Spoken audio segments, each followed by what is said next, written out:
पुढच्या बातमीकडे वळूयात। संत ज्ञानेश्वर महाराजांची पालखी 2 दिवसांच्या मुक्कामानंतर जेजुरीकडे मार्गस्थ झालेली आहे।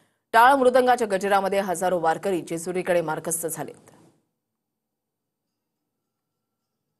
संत सोपान काकांच्या सासवड नगरीमध्ये 2 दिवस मुक्काम केल्यानंतर संत ज्ञानेश्वर महाराजांची पालखी आता सासवडचा निरोप घेऊन जेजुरीच्या दिशेने रवाना झालेली आहे। आपण पाहतोय की आज सकाळपासून ढगाळ वातावरण पाहायला मिळतंय, हलका पाऊस देखील पडून गेलेला आहे।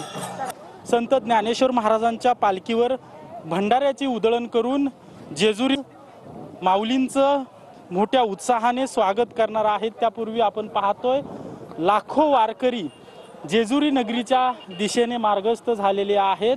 सासवडमधून ही पालखी निघाल्यानंतर जेजुरीच्या दिशेने जेव्हा चाललेली आहे त्यावेळेस पुणे ग्रामीण पोलिसांचा मोठा फौजफाटा या ठिकाणी तैनात करण्यात आलेला आहे आणि वारकऱ्यांची कोणतीही गैरसोय होऊ नये यासाठी काळजी घेतली जाते आणि पोलिसांकडून देखील या ठिकाणी माऊलींची सेवा केली जाते।